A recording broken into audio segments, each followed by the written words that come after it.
Doctor के साथ करेंगे सीधी बात, बताएंगे आपको बीमारियों का बेहतर इलाज। तो देखना ना भूलें सेहतनामा, सिर्फ DNN पर।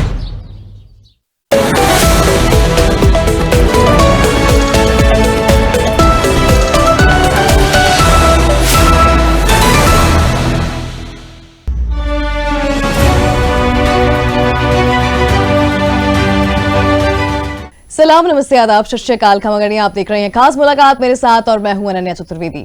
और आज खास मुलाकात में हम आपको मिलवाने वाले हैं एक खास शख्सियत से जो कि हमारे साथ इस वक्त स्टूडियो में मौजूद हैं। डॉक्टर राजेश शर्मा, जो कि आरोग्य भारती मध्य भारत प्रांत के अध्यक्ष भी हैं, साथ ही ऑर्थोपेडिक भी हैं और ट्रॉमा एक्सपर्ट भी हैं, यानी कि बहुत सारी चीजें हम आज जानने वाले हैं। और आज का टॉपिक भी बड़ा इंटरेस्टिंग है। आपको बता दें कि आज हम जो बात करने वाले हैं वो होने वाली है स्पिरिचुअलिटी और योग के बारे में। जी हाँ, सुनते हम डेली हैं, बहुत सारी बातें भी करते हैं, लेकिन आज हम बहुत सारे मिथ्स और फैक्ट्स क्लियर करने वाले हैं। तो डॉक्टर राजेश सर, बहुत स्वागत है आपका हमारे कार्यक्रम में पहले तो। और आपसे पहले भी हम कई बार जुड़े हैं, बहुत सारी बातें जानी है, आज भी कुछ नया जानने वाले हैं। अनन्या, सबसे पहले तो धन्यवाद आपका और DNN के सभी दर्शकों को मेरा नमन, मेरा नमस्कार। तो हम आज का जो विषय है वो है अध्यात्म है, योग है। तो क्या प्रश्न आपका पूछना चाहते हो? सबसे पहला सवाल तो सर मेरा यही है, देखिए कि एज अ कॉमन मैन, एक आम आदमी के लिए योग, आध्यात्म और साथ ही जब हम बोलते हैं स्पिरिचुअलिटी तो बहुत सारी बातें सामने आती हैं, लेकिन एक आम इंसान के जीवन में जो कि डेली इन चीजों को फॉलो उस तरह से नहीं कर रहा है, उसमें रोल क्या होता है, उसका महत्व क्या होता है? अनन्या, मैं विषय में प्रवेश करने से पहले एक छोटी सी कथा सुनाता हूँ। ठीक, छोटी सी कथा। I like story. एक गांव के बाहर एक वृक्ष के नीचे एक भिक्षुक थे, भिखारी। बहुत अच्छा भजन करते थे वो। तो गांव वालों के लिए जो है वो उनके गांव वालों के जीवन के एक रूटीन बन गया था वो, कि गांव वाले जैसे बाहर जाते तो वो अपना भजन करते थे। गांव वाले रुक के जो है उनको कुछ देना, उनका खाना पीना, उनको कुछ सिक्के, चंद सिक्के और ये सब चीज़ें चलती रहती थी उनकी। तो समय बीतता गया, लोग बाग जो है बचपन से जवान, जवान से बूढ़े होते गए। वो ऐसी जो भिखारी थे वो भी उम्र बढ़ती गई। अब एक दिन अचानक गाँव वालों का ध्यान गया कि वो भजन, वो आवाज़ गायब हो गई। तो देखा है वो अपने जीवन यात्रा पूरी करके अपने उसी आसन पे जो है, अब उनका शरीर रह गया था, उनकी आत्मा नहीं थी उसमें। तो अचानक पूरा गांव का गांव जो है वो उमड़ पड़ा, दुखी था, क्योंकि वो उनके जीवन के एक भाग बन चुके थे। तो जो बुजुर्ग थे उन्होंने सोचा कि क्या किया जाए। इनकी सच्ची श्रद्धांजलि है कि जिन्होंने उन्हें जीवन भर जहाँ वो बैठे थे उनको वहीं उनके लिए उनकी समाधि बना दी जाए, उनको वहीं। तो बोले हाँ, ये ठीक रहेगा। तो वो खोदते हैं वहाँ से हटा के कि चलो यहीं उनको समाधि बनाते हैं। तो खोदते खोदते अचानक जो है वो जो कुदाली है वो किसी लोहे के संदूक से टकराती है। तो वो संदूक निकलता है, संदूक में इतनी अशरफियाँ, हीरे जवाहरात और इतना खजाना। तो गांव वालों को बहुत आश्चर्य होता है कि देखिए, एक व्यक्ति जीवन भर जो है वो भिखारी बना रहा, बट जहाँ बैठा था अगर थोड़ा सा कोशिश करता तो वो उस खजाने पे बैठा था। तो मेरे हिसाब से जो हम भारतीय हैं और हम सब सनातनी हैं, ऋषियों की संतानें हैं हम, तो हम अपने जीवन में बचपन से सुनते हैं कि योग क्या है, अध्यात्म क्या है। हमारे जो बुजुर्ग थे, हमारे माता पिता, उनके माता पिता, बचपन से कुछ ना कुछ घर में पूजा पाठ सब चीज़ें चलती हैं, लेकिन हम कभी भी योग और अध्यात्म को समझ नहीं पाते। ये इंटरेस्ट बन नहीं पाता हमारा। क्यों नहीं बन पाता? क्योंकि मुझे लगता है कि इस जीवन की आपाधापी में और भौतिक सुखों ने, हमारे जीवन के भौतिक सुखों ने हमारी दिशा भ्रमित कर दी। हमें जो असल मार्ग जीवन का वो हम समझ नहीं पा रहे हैं। मुझे लगता है कि लोगों को अपना उद्देश्य ही, हम अपने कभी कैरियर सेट ही नहीं करते। अगर मैं कहूँ, मैं हमारे जो श्रोतागण हैं, हमारे दर्शक बैठे हैं, कि क्या मेरे जीवन का उद्देश्य, what is the target of my life. एक होता है गोल आपका, जो आपको करियर में गोल चाहिए होता है, बट एक गोल होता है जो आपकी सोल का गोल होता है, कि आपको स्पिरिचुअलिटी एक्चुअली मुझे लगता है वही चीज़ है कि जब आपके जीवन का आपको उद्देश्य समझ में आता है कि आपको अपने परिवार के लिए, आपको अपने करियर के लिए तो करना ही है, लेकिन आप अपने सोल के लिए क्या कर रहे हैं, अपनी आत्मा के लिए, अपनी आत्मिक शांति के लिए क्या कर रहे हैं। बहुत बहुत सही आपका वक्तव्य है अनन्या, कि मेरा मान लीजिए उद्देश्य है कि मैं भोपाल से नर्मदापुर चला जाऊं। मेरा एक हॉस्पिटल नर्मदापुर में भी है। तो उस दिन का मेरा उद्देश्य है कि मैं नवदापुर पहुंचना मुझे, लेकिन इसके लिए साधन क्या है? इसलिए साधन है मेरा वाहन, है ना। तो मैं भोपाल से नवदापुर जाऊंगा तो मेरा उद्देश्य पूरा होगा, लेकिन मुझे जो वाहन जो उपयोग में लाना है वो मेरी गाड़ी है। ऐसे ही जीवन पर्यंत जो है, एक तो होता है आपका लॉन्ग टर्म गोल, जो आपने बोला, चाहे वो माइंड बॉडी एंड स्पिरिट की बात करते हैं और या फिर उसी में जीवन यापन होता है, लेकिन इन सब को संपन्न करने के लिए आपका जो साधन है वो मात्र शरीर मात्र है, फिजिकल बॉडी। बिल्कुल। तो इसलिए जो है मनुष्य जो है ऐसा बटा हुआ है, उसका मन एक अलग है। ये जो मनुष्य की जो इकाई है अनन्य, ये बटी हुई है, ठीक है। मन एक तरफ भगता है, बॉडी एक तरफ भगती है, आत्मा का कुछ पता नहीं। तो माइंड बॉडी एंड स्पिरिट, तो अध्यात्म का मतलब जो है, अध्यात्म का मतलब केवल और केवल आत्मा का अध्ययन है, और आत्मा सोल। तो यहाँ पे आत्म मतलब मैं, क्या मैं खुद के बारे में जानता हूं? क्या मैं खुद के बारे में जानता हूं? तो हु एम आई, ये सेल्फ रियलाइजेशन होना ही अध्यात्म है। ये अपने आप को जानना ही अध्यात्म है, और अपने आप को जानने के लिए अपने आप को भूलना पड़ता है। बिल्कुल। बस ये शॉर्ट में मान के चले कि जब मैं भूल जाता हूं खुद को, और जब मैं मेरे असल को याद करता हूं, उसको जुड़ने की जो क्रिया है वही योग कहलाती है। बिल्कुल सर, यहाँ पे एक बहुत बेसिक क्वेश्चन है कि हर कोई सोचता है योग और आध्यात्म में अंतर क्या है? अगर अध्यात्म एक फल है, उस तरफ जाने की जो क्रिया है वो योग है। अक्सर मैं ये मानता हूँ कि हमारे जो ऋषि मुनि थे, मुझे लगता है कि चूंकि उन्होंने अपनी सिद्धियां प्राप्त की थी संयम को सिद्ध करके, चाहे वो पुराने ऋषि हों हमारे, जो उन्होंने इस ऊर्जा को साध लिया था, इसलिए जो वेद रचे गए हमारे 10,000 वर्ष पहले या उससे पहले जो है वेद रचे गए, तो वो शरीर द्वारा ही ऐसी कुछ क्रियाएं संपन्न करके वो अपनी इस आत्मिक ऊर्जा को, अपनी इस आंतरिक ऊर्जा को इतना ज़्यादा एडवांस एक्टिवेट कर लेते थे कि वो इस सृष्टि की जो प्रणाली है उसके साथ वो कनेक्ट हो जाते थे। बिल्कुल। जिसे हम ब्रह्म तत्व कहते हैं, जिसे हम ईश्वर कहते हैं, जिसे हम साक्षात मतलब भगवान का नाम ले लें, ब्रह्मांड कह लें, उसे ऑलमाइटी कह लें, उसे जो भी नाम दे दें आप उसे, तो उसका जो सिस्टम है, उसकी जो कार्य प्रणाली है, उसके साथ वो डायरेक्ट लिंक हो जाते थे। वहां से जो संदेश आते थे वो लिखते थे, वो वेद रचे गए, वो जो कहते थे वो मंत्र बनते गए, ठीक है। तो ये चीजें जो है उन्होंने लिख गया, और उन्होंने ये भी देखा कि आने वाला समय जो है, कलयुग जैसे जैसे बढ़ता जाएगा, तो वो व्यक्ति जो है वो ज्यादा से ज्यादा अपने इंद्रियों के वश में होता जाएगा। हम भौतिकवादी होते जाएंगे। जैसे जैसे बुद्धि का विकास होगा, विज्ञान का विकास होगा, विज्ञान के विकास से व्यक्ति अपने सुखी जीवन के लिए जो है जो रास्ते अपनाता है तकनीकी के, वो उतना ही जो है अपने असल से दूर होता जाता है। हम इतने डिपेंडेंट हो गए हैं, मैं यहाँ पे कहना चाहूंगा, मेडिकल साइंस में एक शब्द है अनन्य, जिसे हम सर्केडियन रिदम बोलते हैं।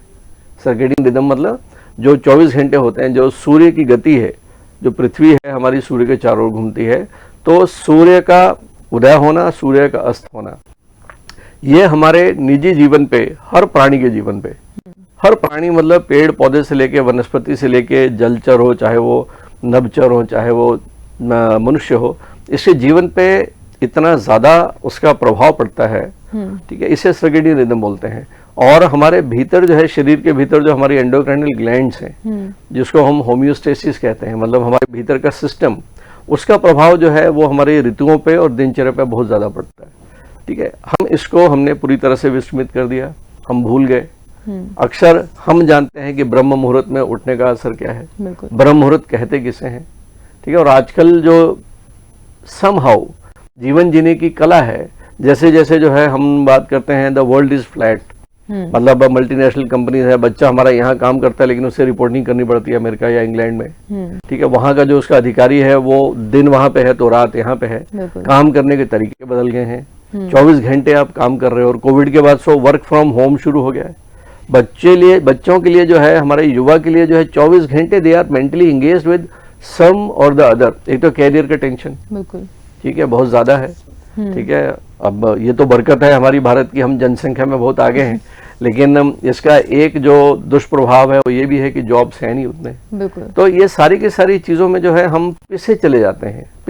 हमारा युवा जो है एक आम व्यक्ति पिसा चला जाता है, तो वो जानता ही नहीं कि उसके अंदर की शक्तियां क्या है। तो अंदर की शक्तियों को जगाना ही जो है वो एक अध्यात्म का रास्ता है, और योग उसकी एक विद्या है। इस योग के माध्यम से हम अपनी इस आंतरिक ऊर्जा को इतना ज्यादा बढ़ा सकते हैं कि हम जो चाहे पा सकते हैं। Way there is a will there is a way, जहाँ चाह वहां रहा। तो योग का मतलब यम नियम आसन प्राणायाम प्रत्याहार धारणा ध्यान समाधि, ये एक अलग सब्जेक्ट हो गया, इसके बारे में हम बात कर सकते हैं। लेकिन मेरे अर्थों में योग का मतलब केवल और केवल इतना है कि आज मैं जो चाहता हूं, मान लीजिए मेरे जेब में 50 रुपए पड़े, मुझे 100 रुपए चाहिए, मेरी इच्छा 100 रुपए की है, तो कितनों का योग होगा? 50 रुपए का और योग होने से 100 रुपए हो जाएंगे, है ना। मैं स्टूडेंट हूं, मैं 100% मेहनत करने के बाद भी मैं 70% ही ला पाता हूं। मेरा मन है कि मैं कम से कम 95% लेके आऊं, तो 25% का योग कैसे होगा इसमें? मैं व्यापारी हूं, मुझे लाभ चाहिए, तो मैं सत्कर्मों से, मैं बिना धोखे के मैं अपने उस प्रॉफिट को कैसे बढ़ा सकता हूं? मैं घर पे एक माँ है, घर की माँ है, उसके लिए योग क्या है कि उसके घर की जो संपन्नता, समृद्धि, घर की शांति, उसमें रोज इजाफा हो। तो योग एक प्रकार से आपके भीतर की बरकत है, समृद्धि है, संपन्नता है, ताकि आपकी इस मानसिकता के साथ में एक खुशी जो है आपके जीवन की। देखिए अल्टीमेटली उद्देश्य क्या है? ज्यादा पैसे कमाना उद्देश्य नहीं है। आप किसी को बोलोगे पैसे कमा के क्या करोगे, वो बोलेगा कि मैं मनचाही इच्छा पूरी कर लूंगा। मनचाही इच्छा पूरी करने से सेटिस्फाइंग योरसेल्फ की ये काम करने से मुझे सेटिस्फैक्शन मिल रहा है। यस, और संतुष्टि ही आई गेस। तो संतुष्टि से क्या मिलता है? संतुष्टि से वो जो फीलिंग है ना, जो आपको जो एक अनुभूति होती है, एक अनुभूति। देखिए मुझे खुशी मिल गई, खुशी कोई ऐसी कोई भौतिक चीज तो है नहीं कि ये लो खुशी लो, तो ये आपके भीतर की अनुभूति है। और मैं एक शब्द अक्सर कहता हूं, अकारण प्रसन्नता। हर आदमी को जीवन में खुशी चाहिए, लेकिन अकारण खुशी, अपने जीवन की अकारण खुशी जिसको मिलती है वही असली योगी है, वही अध्यात्म से भरपूर मानव है, जिसके जीवन में अकारण खुशी है। अब हम बात अगर कर रहे हैं आजकल के एरा के बारे में, तो अभी फिलहाल में चल रहा है टेक्नोलॉजी, जो हम बहुत ज़्यादा इन्वेस्टेड रहते हैं। सोशल मीडिया से लेके हम जो है हमारे दिमाग में इतनी अलग अलग चीज़ें हम अपने दिमाग में डाल रहे हैं जो किसी काम की भी नहीं है। और योगी जो होता है वो असल में इन्हीं चीज़ों का त्याग करता है, यानी कि ये जो सांसारिक चीज़ें हैं इन सब का त्याग करके वो अपने आप को एकाग्र करता है। अब शुरुआत अगर हम करें तो सोशल मीडिया छोड़ देना, इस तरह के क्राउड में बैठना छोड़ देना जहां पर आपके लिए अननेसेसरी कुछ भी आपके दिमाग में जा रहा है। एक अच्छी चीज देखना, एक अच्छी चीज सुनना और एक अच्छी चीज को बोलना, ये कितना इंपॉर्टेंट है और ये हमारी एनर्जी को कैसे डिफरेंट करता है, कैसे हमें पॉजिटिव बना देता है। बहुत बहुत अच्छा नन्हे, मुझे लगता है कि तुम तो आज पूरी तैयारी के साथ आई हो। तो तुमने बात की टेक्नोलॉजी की, तो यहाँ पे मैं कैसे हम इस अध्यात्म को विज्ञान के साथ कैसे जोड़ते हैं, यहाँ पे मैं बात करना चाहूँगा। हमारे जो साइंस के स्टूडेंट्स होंगे, देखिए आइंस्टीन एक वैज्ञानिक हुए, आइंस्टीन, और उन्होंने थ्योरी ऑफ रिलेटिविटी तो बनाई, लेकिन उनका एक फार्मूला था E = mc²। उसको अगर हम थोड़ा सा उसकी विवेचना में जाते हैं तो E मतलब ऊर्जा, M मतलब मास, C मतलब प्रकाश की गति। तो उनका कहना था कि किसी भी वस्तु को अगर प्रकाश की दुगनी गति प्रदान की जाए तो वो ऊर्जा में तब्दील हो जाता है। और हमारे वेदों में भी लिखा हुआ है कि ऊर्जा की अगर बात करते हैं तो ऊर्जा एक ऐसा तत्व है जो ना कभी पैदा हुआ, ना कभी खत्म होगा, और ना उसे पैदा किया जा सकता है, ना उसे खत्म किया जा सकता है, ना उसका कोई रंग है, ना रूप है। ऊर्जा एक बहुत ही वृहद एक प्रकार की ऐसी एनर्जी है जो एक रॉ मटेरियल है। इस पूरी सृष्टि के निर्माण में ऊर्जा का क्या महत्व है, ये सांख्य योग बताता है। हमारे वेद बोलते हैं कि इस सृष्टि का निर्माण जो हुआ है, पूरी सृष्टि का निर्माण, जितनी भी गैलेक्सीज हैं, जितने भी ब्रह्मांड हैं, पृथ्वी, सूरज, चांद, सितारे, सारे के सारे काहे से बने हैं? पुरुष और प्रकृति से। ये वैदिक भाषा है। तो पुरुष का मतलब है चेतना, कॉन्शियसनेस, ऊर्जा, और प्रकृति मतलब ये जड़, जो स्थूल, जिसको हम टेंजिबल कहते हैं। बिल्कुल ठीक है। जैसे एक उदाहरण के तौर पे एक कार है और एक ड्राइवर है, तो दोनों यदि अलग अलग हैं तो इन दोनों का कोई अस्तित्व नहीं है, इनका उपयोग ही नहीं है कुछ। लेकिन उस कार में अगर वो ड्राइवर बैठ जाता है तो कार को क्रियाशीलता मिलती है। बिल्कुल। तो इसी तरीके से इस पूरी सृष्टि का निर्माण, चाहे कोई अचल है, चाहे कोई चलायमान है, उन सब में जो है कहीं ना कहीं उस ऊर्जा का अंश छुपा हुआ है, उस ऊर्जा का। और ऐसे ही अगर हम बात करते हैं तो जो इस पृथ्वी की जो उम्र है, जो नासा के अनुसार 4.5 बिलियन ईयर्स है बिल्कुल। पृथ्वी की, और उतनी ही सूरज की है। अब यहाँ पे एक सवाल उठता है कि 4.5 बिलियन वर्ष के पहले क्या था? पृथ्वी नहीं थी भी। जिस चीज का अगर जिस चीज का जन्म हुआ है, तो जन्म के पहले उसका अस्तित्व था क्या? तो यहाँ पे ये सवाल बड़ा गंभीर आता है कि 4.5 बिलियन पहले जो है, जब पृथ्वी नहीं थी, जब सूरज नहीं, तो था क्या? जब चांद सितारे, ये पूरी गैलेक्सीज नहीं थी, तो था क्या? तो उस वक्त जो है, जो हमारे वेद कहते हैं कि उस वक्त एक ब्रह्म तत्व था। उस ब्रह्म तत्व का ही नाम जो है वो अपार ऊर्जा है, उसे यूनिफाइड एनर्जी फील्ड कह सकते हैं हम। और वो एक ओमकार का नाद था। उसमें जब संकल्प ने प्रवेश किया तो इस सृष्टि का निर्माण हुआ। ये केवल एक संकल्प था, ईश्वर का एक संकल्प था, उसने अपना खेल खेलना था तो सृष्टि रच दी। तो साइंस ने बाद में जब उसको देखा कि वो जो एनर्जी है, उस एनर्जी की एक खास फ्रीक्वेंसी जब मैनिफेस्ट होती है तो वो स्थूल रूप धारण करती है, वो स्थूल रूप धारण करती है। तो उस ऊर्जा का जो एक रूप है वो तो कॉमन है, लेकिन उसकी खास फ्रीक्वेंसी के साथ जो है उसको एक रूप मिल जाता है। जैसे हमारी इंद्रियां जान पाती हैं और हमें ज्ञान होता है, केवल ये सत्य है। और आइंस्टीन भाई साहब ने ये बोला कि ये पूरी जो पृथ्वी है, जो पूरा संसार जो है, वो केवल इल्यूजन है, बिल्कुल। वो कायदे से है ही नहीं कुछ। क्योंकि हमारी इंद्रियां जिसको देख पाती है, उदाहरण के तौर पे यहाँ पे अगर एक आवाज मुझे सुनाई नहीं पड़ रही अनन्या, तो मैं क्यों भरोसा करने वालों कोई आवाज दे रहा है? बट वही चमगादड़ या बैट या सर्प जो है उस ध्वनि को सुन पा रहा है। तो हम मनुष्य जो है वो सीमित है। हमारी इंद्रियों ने जो हमको इन्फॉर्मेशन दे दी वही हमारा ज्ञान है, उसके बाद हम जो है विश्वास नहीं करते। तार्किक बुद्धि जो है हमें जो है उस चीज पे बिलीव नहीं करती। तो यहाँ पे मैं ये कहना चाहूंगा कि मनुष्य की जो क्षमता है वो अपार है। बिल्कुल। ये अहम ब्रह्मस्मि बिल्कुल सही कहा है कि उस ब्रह्म का, उस ऊर्जा की तो मैं एक इकाई हूँ, लेकिन हम जो है चूंकि अपने नाम के साथ जुड़ जाते हैं तो जीवन के सारे जो क्लेश हैं वो केवल इस नाम के साथ हैं। इस नाम से डिस्कनेक्ट होना ही अध्यात्म है, और उसके लिए जो यौगिक क्रियाएं हैं वो मदद करती हैं। As a doctor, how do you feel? Why this? Ananya, यहाँ पे मैं आपसे इस मत में कि जो लोग साइंटिस्ट हैं, जो विज्ञान की पराकाष्ठा में पहुंच गए हैं, वो अध्यात्म से दूर हो गए, यहाँ पे इस बात को नहीं मानूंगा।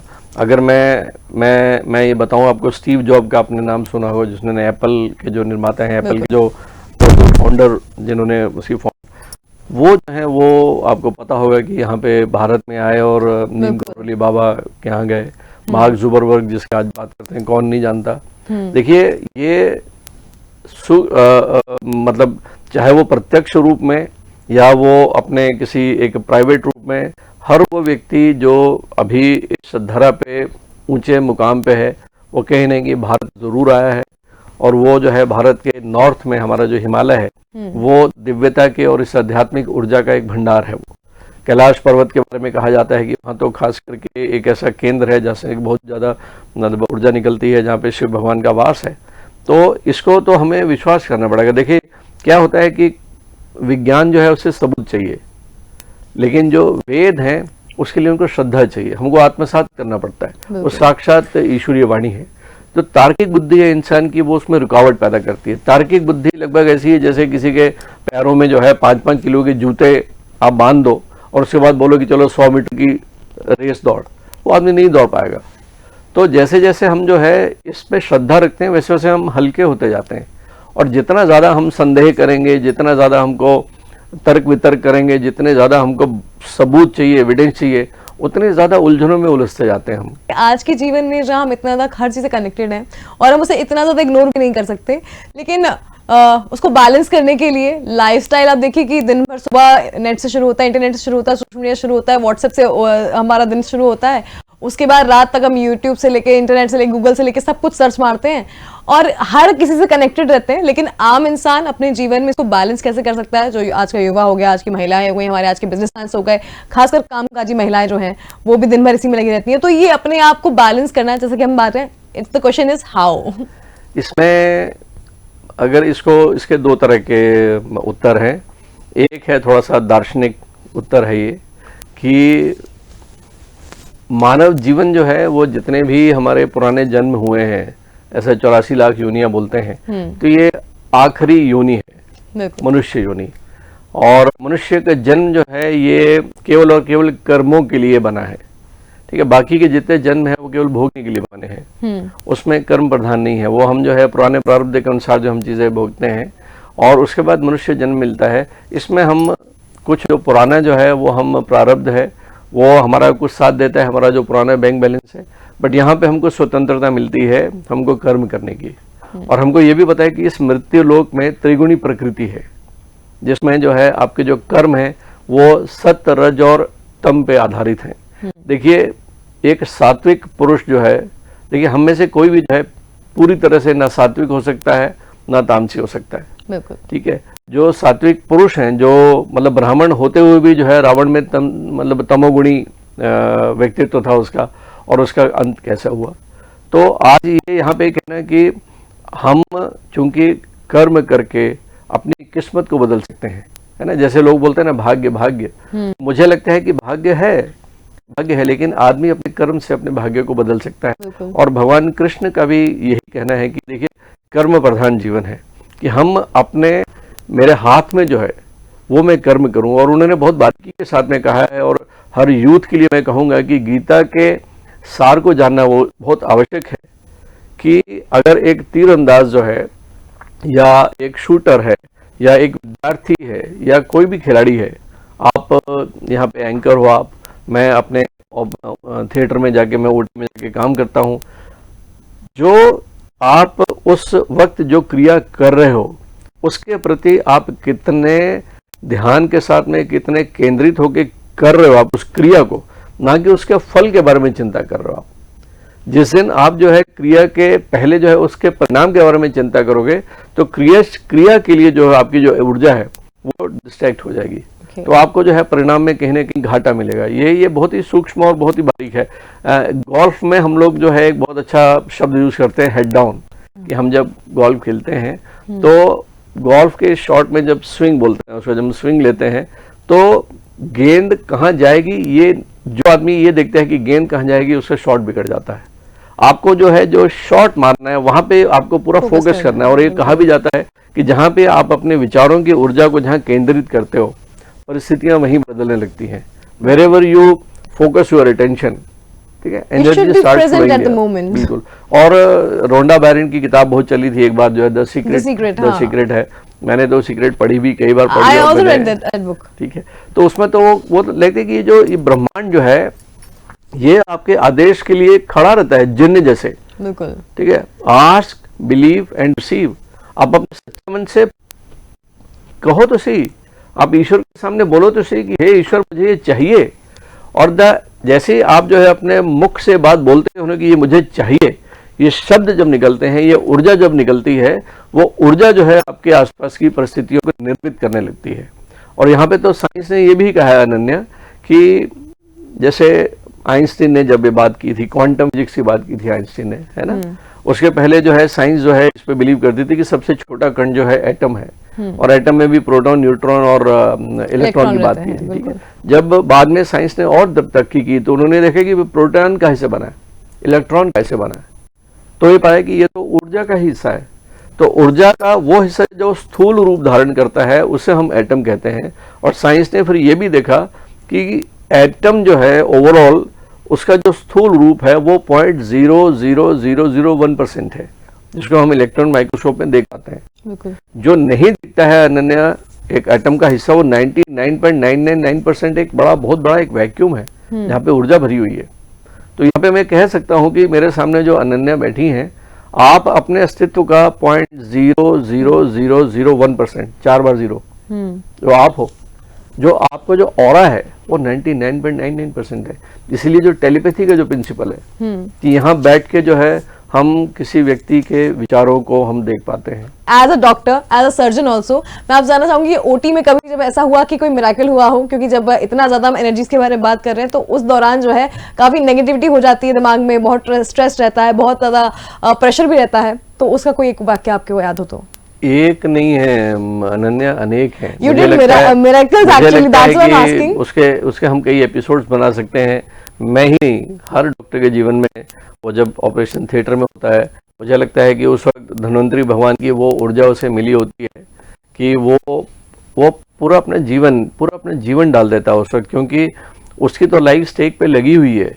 लेकिन एक ऐसे पेशेंट ने जो हमें पैसे भी दे रहा है और बोल रहा है कि चाकू चलाओ मेरे ऊपर, देखिए कितना बड़ा भरोसा है उस पेशेंट का। उसने अपने आप को, उसके घर वालों ने अपने आप को सौंप दिया कि चीरो फाड़ो, कुछ भी करो। तो ये इतनी बड़ी जवाबदारी हो जाती है डॉक्टर के लिए। और मैं कह सकता हूँ कि जब सर्जरी हम लोग करते हैं उस वक्त हमारे भीतर का जो स्ट्रेस लेवल जो होता है वो सबसे ज़्यादा उच्चतम अपने शिखर पे होता है। हमारे भीतर जो जितने भी हार्मोन्स हैं, कोर्टिसोल हो या एड्रेनलिन का जो सिक्रीशन होता है, क्योंकि उस वक्त होता है। और कई बार सर्जरी करते कई बार ऐसा होता है कि पेशेंट का बीपी कम होने लगता है। जो एनेस्थेटिस्ट हेड एंड पे खड़ा है वो बार बार उसे चेहरे से हमको पता चल जाता है कि पेशेंट की पल्स कम हो रही है या पेशेंट ज़्यादा ब्लीड कर रहा है। तो ये मैं विश्वास के साथ कह सकता हूँ अनन्या, उस वक्त मतलब ऐसा लगता है कि भगवान हमारी अगर जीवन के कुछ मतलब समय अगर इसको दे दो आप, ये पेशेंट जिंदा रहे, मतलब उसके लिए हम कितनी मन्नतें मांग लेते हैं कि ये भगवान बस ये सर्जरी ठीक हो जाए तो मैं वैष्णो देवी जाऊंगा, मैं एक जगह जाऊंगा, वाई जगह जाऊंगा। ये सब चीज़ें होती हैं, हम भगवान को बहुत मानते हैं। और हमेशा सर्जरी से पहले, सर्जरी के दौरान जो है आपका जो कनेक्ट होता है ना, वो एक अलग ऑरा में चले जाते हो आप। उस वक्त केवल और केवल वही दिखता है, उस वक्त कोई और थॉट होता ही नहीं है थॉट। बिल्कुल। चलिए सर, बहुत सारी बातें हम अभी और भी कर सकते हैं, लेकिन मुझे लगता है कि ये टॉपिक बहुत बड़ा है और आगे भी आपसे इस बारे में जानेंगे। लेकिन जाते जाते एक संदेश हमारे दर्शकों के लिए इस कार्यक्रम के जरिए। मैं हमारे बच्चों के लिए कह सकता हूँ मैं कि आपका जो जीवन है उसमें सुबह उठने से लेकर रात के सोने तक आप बहुत सी ऐसी क्रियाएं करते हो, लेकिन एक आदत आप डालो कि आप जो कोई भी आपकी एक्टिविटी सुबह उठने से लेकर शाम तक, दोस्त के साथ जाके किसी मार्केट में घूमना है, किसी मॉल में घूमना है या कहीं भी करना है। मैं मनोरंजन के खिलाफ नहीं हूँ, मैं इंटरटेनमेंट के खिलाफ नहीं हूँ, लेकिन इंटरटेनमेंट का मतलब होता है कि जब मैं किसी एक मकसद में थक जाऊँ, मानसिक रूप से थक जाऊँ, शारीरिक रूप से थक जाऊँ, तो चेंज करने के लिए जो है मैं कुछ समय बिताऊँ।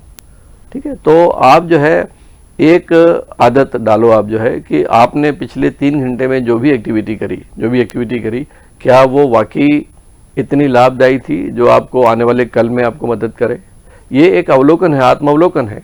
ये धीरे धीरे जब इसकी आदत होती है, देखिए जो स्टीवन कोवी की एक बुक है the 7 habits of highly effective people, तो उसमें उसने एक क्वाड्रेंट बनाया हुआ है जिसमें हमारी जो एक्टिविटी हैं इधर अर्जेंट है, not urgent, important, not important. तो हमारी सारी एक्टिविटी 4 भागों में बंटती हैं, एक urgent and most important, most urgent most important, urgent not important और not important but most urgent. ऐसे करके 4 हिस्से हैं, वो आप क्वाड्रेंट बनाएंगे पता चलेगा। ठीक है, तो उसमें उनका कहना है कि जैसे एक बच्चा है उसको एग्जाम देना है 8 महीने बाद, तो एग्जाम जो है उसके लिए अर्जेंट नहीं है, आज की डेट में अनन्या इम्पोर्टेंट है। तो ऐसी एक्टिविटी जो इम्पोर्टेंट है और अर्जेंट नहीं है उस चीज़ को पहचानो आप। और आप अक्सर जो है जो नाइदर इम्पोर्टेंट नॉट अर्जेंट, हम बहुत ज़्यादा समय जो है ऐसी एक्टिविटी में लगाते हैं और हम अपना समय भी बर्बाद करते हैं। और एक बार समय बीत जाता है ना, ये समय की कोई कीमत नहीं है, बिल्कुल, मनी इज प्राइसलेस। ठीक है, तो एक बार आपका वो समय निकल जाता है, वो समय नहीं आएगा, तो समय का ध्यान रखें। और इस हर्ड, इस भीड़ वाली जो जीवन में आप अपने आप को अगर अलग ले जाना चाहते हैं तो आपकी पहचान जो है तभी बन सकती है जब आप समय की वैल्यू पहचानें। I guess time is precious. Time is precious, बिल्कुल। तो चलिए कार्यक्रम में फिलहाल समय का अभाव है तो उसको वहीं विराम देंगे, लेकिन आगे भी बहुत सारी चर्चा होगी। आप बिल्कुल हमारे साथ जुड़े रहिए और फिलहाल दीजिए इजाजत। Thank you so much sir हमारे साथ जुड़ने के लिए इस कार्यक्रम में, और आप सभी का भी बहुत शुक्रिया इस कार्यक्रम को देखने के लिए और ऐसे ही तमाम सारी चीजों जुड़े रहने के लिए और ऐसे ही ज्ञानवर्धक बातों को अपने अंदर उतारने के लिए देखते रहिए खास मुलाकात मेरे साथ। फिलहाल दीजिए इजाजत, नमस्कार।